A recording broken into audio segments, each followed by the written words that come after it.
You will never sleep, eat, live, or be with anybody more than you will be with yourself. And the relationship that you have with yourself sets the tone with all the other relationships that you have in your life. And that's why it's really important to take the time to build a brilliant relationship with yourself. And that's what we're going to be discussing in this video, God willing. We're going to be discussing 3 tips on how to build a better relationship with your beautiful self. So let's begin. So I've written down a few quotes that I really liked before I discuss the 3 tips. The first one is, knowing yourself is the beginning of all wisdom, Aristotle. Second, first know yourself, then know others. Third, don't be confused between what people say you are and who you know you are, Oprah Winfrey. Now, the first tip on really building a better relationship with yourself is to know yourself. Get to know yourself better. Because when you don't know yourself, 2 things happen. Either you go through life and you feel really upset because you feel that people don't understand you and don't know who you really are. Or number 2, you get to know yourself through other people's opinions of you. So whatever other people's opinions are of you, that actually becomes who you are. 2 very unhealthy scenarios. You need to know yourself, and once you really get to know yourself, God willing, when you know yourself, you'll start to understand yourself, and when you understand yourself, you'll naturally be on that vibration, and you'll naturally start to, God willing, attract people will come into your life that understand you. Why? Because you've understood yourself. You can't expect anybody to understand you if you've not understood yourself. You've understood, you know yourself, you know and you understand yourself. So your people around you will start to know you because you've taken the time to do it, and you've actually defined that within yourself. And secondly, the opinions of others won't bother you anymore. Yes, and they won't be who you are. They won't make who you are. You have your opinions of yourself. They'll have their opinions, and that's up to them. But you know who you are, and your opinions of yourself. Yes, you define that. Nobody else. So how do you get to know yourself? The first tip is getting to know yourself. Well, the first thing is to know what you like and dislike. And again, there are a lot of categories in life, so you can probably think, well, that's quite difficult. Where do I start with? Do I start with food?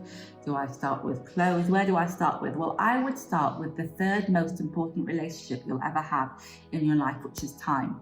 So the first most important relationship, God willing, you'll ever have is between you and your Creator, between you and God Almighty. The 2nd most important relationship you have is between you and yourself. And the 3rd most important relationship you'll ever have is between you and time, because time is so precious. Like, time is all you and I, time is all we have here. So I think the best place to start would be with your time, because it's so precious. And write down and define, well, what do I like to do in my time? And what do I dislike to do with my time? Okay, and once you've defined that, start doing what you like in your time. And then gradually what will happen is you'll start doing what you like in your time, and you won't do what you don't like in your time anymore. And then once you do that, the people around you, you don't even have to talk about it. It will just become the norm that you do what you like, and you don't spend your time doing what you dislike. And the people that are with you will mirror that, and they'll come along with you. And the people that basically don't like what you like won't do it. They'll do what they like. So it really, really, really simplifies life. And when you define what you like to do with your time and what you don't like to do with your time, and start doing what you like and stop doing what you dislike. Okay, and then the second thing that after time, I would say, for instance, I would go to write a list of the way that you like to be treated and the way that you don't like to be treated. So for instance, I like to be treated in a kind, soft and gentle manner, for instance, and then start treating yourself like that. And I dislike to be treated in a harsh way, for instance. So stop being harsh with yourself. You start with yourself, you define what you want, how you like to be treated and how you dislike to be treated, and then you start acting that way with yourself. And then again, once it's defined, you'll start that people, God willing, that don't treat you that way will just start moving out of your life, or they'll change, they'll mirror your behavior to how you like to be treated and dislike to be treated. Why? Because first you've defined it, you know now, you've actually defined it, you've written it down. And secondly, you started to treat yourself that way. So that's the first tip, is to really get to know yourself, God willing. It's so important. Now, the second thing is define your strategies, your strengths and your weaknesses. And once you actually write down and you start to really understand yourself, I want you to write down a list of your strengths and your weaknesses. And this is where most people go wrong. Throughout their whole lives, they focus on their weaknesses and they leave out their strengths, because this is the way I see it. God created us all, yes, and each and every one of us have got strengths, some things that we're really good at, and things that we're not very good at. And the things that we're not very good at, the reason that we're not very good at them is because other people are strong at them. And the people that we're strong at, we've got strength in, it's because other people are weak at them. So basically, we've all got a chance, God willing. So we've all got something to give in this world, God willing. So what often happens is people go through life and they focus on their weaknesses and their strengths. Their strengths get weaker and weaker. When I joined, when I started the Love Yourself movement, I stopped all of that and I stopped focusing on my weaknesses, and I started to focus on my strengths. And the same with my clients.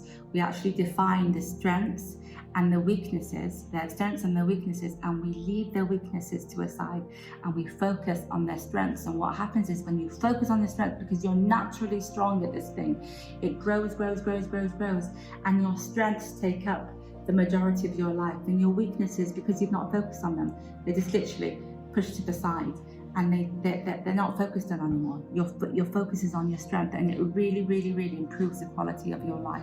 It's life-changing when you focus on your strengths, God willing. So that's the second point. So the first point is to get to know yourself. The second point is to focus on your strengths and your weaknesses. And the third point is to stop being a bully. Intend to be a friend, a best friend, a soulmate to yourself, and not a bully. And we often go through our lives bullying ourselves. And bullying ourselves means that we criticize ourselves even more. We're really hard on ourselves. We don't motivate ourselves. It just does not work, because, like I said, you'll never be with anybody else more than you are with yourself. And it's really important for you to vouch for yourself and be your own soulmate and be there for yourself, and to really motivate yourself and say, you know what, I know that God willing, you are, you're just gonna, this life of yours is just going to be absolutely amazing, and I'm here for you. So the third point is to simply stop bullying yourself. Stop bullying yourself way through life. And every time you criticize yourself, you find yourself criticizing yourself or being negative with yourself, you just say, you know, I've intended, God willing, I've made an oath with my soul that I'm not going to bully myself anymore. And so those are the 3 points. I hope you enjoyed them, the 3 tips. Let's just recap. Number 1 is get to know yourself. How to get to know yourself? Write a list of your likes and your dislikes. And then if you want, go on to the likes and dislikes, and then your time. See what you like and you dislike doing in your time, and then you like and how you like and you dislike being treated. Number 2 is to define your strengths and your weaknesses, God willing, and to focus on your strengths. And number 3 is to stop bullying yourself through life. Be a wonderful, brilliant, beautiful, amazing friend. I love you loads. I hope you enjoyed this video. If you did, kindly click on the subscribe button, and I will see you in the next video. Have a brilliant, beautiful, absolutely amazing day.